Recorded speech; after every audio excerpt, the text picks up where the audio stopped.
मेरा नाम किशोर है। हम लोग शहर में रहते हैं। हमारे घर के बगल में एक शर्मा जी का परिवार था।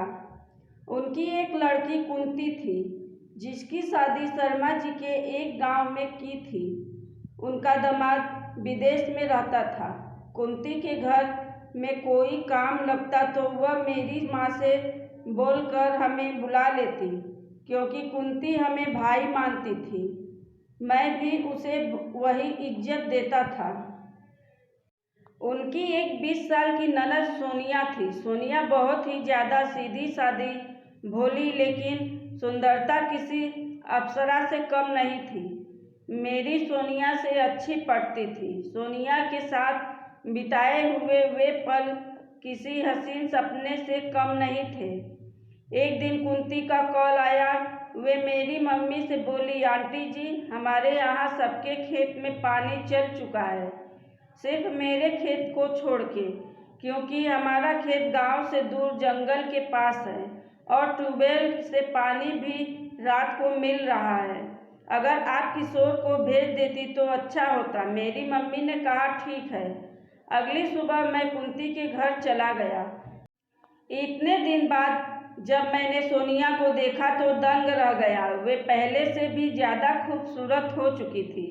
उसे देखकर गांव के लड़के तो उसके आगे पीछे घूमते थे। हर कोई यही चाहता था कि एक बार देख ले। जब सोनिया अंदर से मेरे लिए चाय लेकर आई तो उसे देखकर मेरे दिल में तूफान मारने लगा।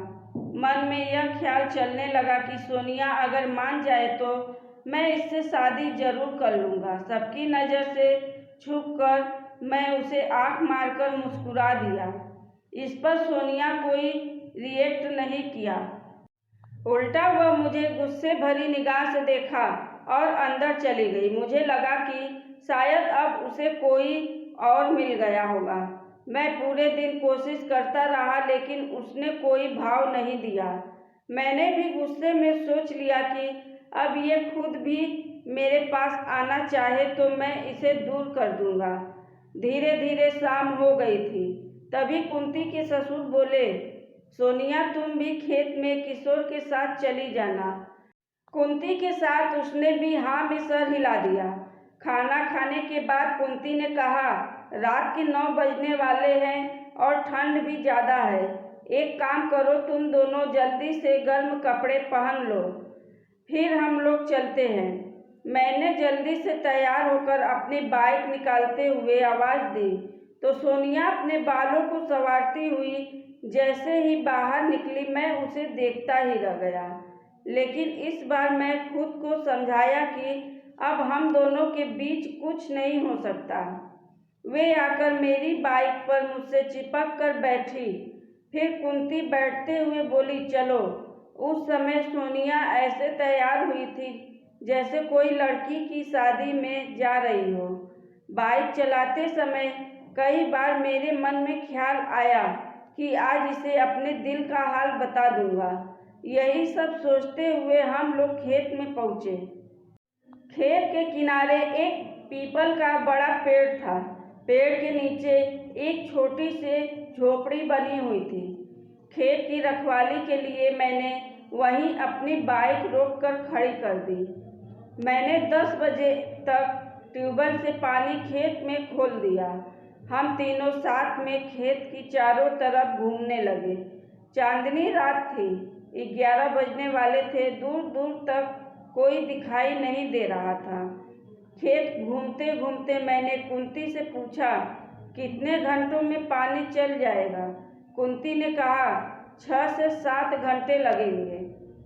तभी कुंती बोली, किशोर, तुम और सोनिया खेत में पानी देख लेना, मैं घर जा रही हूँ। मेरी तबीयत ठीक नहीं लग रही है। और वह घर चली आई। फिर सोनिया ने कहा, चलो पेड़ के नीचे थोड़ी देर आराम कर लेते हैं, ठंड भी है। मुझे भी ठंड लग रही थी। मैंने बोला, सोनिया, तुम चलो, मैं अभी आया। तब तक तुम यहाँ आग जलाने की व्यवस्था कर लो, ठीक है? कहकर वे चली गई। उसके बाद मैं मन ही मन उसे गाली देते हुए पीपल के पेड़ के पास चला गया। वहाँ जाकर देखा कि सोनिया बस पेड़ के पास बिना शाल के खड़ी होकर चुपचाप खेत देख रही है। यह देखकर मुझे बहुत गुस्सा आया। एक तो ठीक से बात नहीं कर रही है और ऊपर से अभी तक आग भी नहीं जलाई है। मैं अपने गुस्से को काबू में रखते हुए बोला, सोनिया, तुमने अभी तक आग क्यों नहीं जलाया है? मुझे ठंड लग रही है। वे मेरे पास आकर बोलने लगी, आग तो सुबह से लगी है, बस तुम्हें बुझानी है। इतना कहकर वे मुझ पर टूट पड़ी। इस तरह मुझसे चिपक कर किस करने लगी कि मैं सारा गुस्सा भूल गया। मैंने उसे प्यार करते हुए पूछा, सोनिया, जब तुमको हमसे प्यार ही था तो सुबह से इतनी नखरे क्यों दिखा रही थी?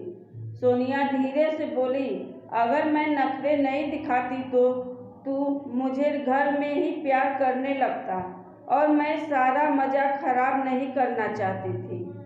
सोनिया बड़े प्यार से कहने लगी, कब से तुम्हारे प्यार के लिए तरस रही थी, आज तुम अपनी हसरत पूरी कर लो। चांदनी रात होने की वजह से हम दोनों एक दूसरे को अच्छे से देख पा रहे थे। अब हम दोनों रात भर खेत देखते हुए ठंडी का मजा लिए। सुबह घर आए तो हम दोनों फ्रेश होकर सो गए। 2 दिन तक मौका देखकर मिल लिया करते थे। फिर मैं घर वापस आ गया, पर सोनिया बिना मन नहीं लग रहा था। उधर सोनिया का भी यही हाल था। हम दोनों एक दूसरे के लिए बेचैन थे। तभी सोनिया का तबीयत कुछ खराब हो गया तो कुंती उसे लेकर अपने मायके आ गई। कुंती बोली, किशोर, सोनिया को किसी अच्छे डॉक्टर को दिखा दो। अब मैं सोनिया को डॉक्टर के पास ले गया तो 1 हफ्ते की दवा दिए और बोले, तुम आराम करो, घबराने की कोई बात नहीं है, सब ठीक है। अब 1 हफ्ते तक हम दोनों एक साथ घूमने फिरने लगे थे।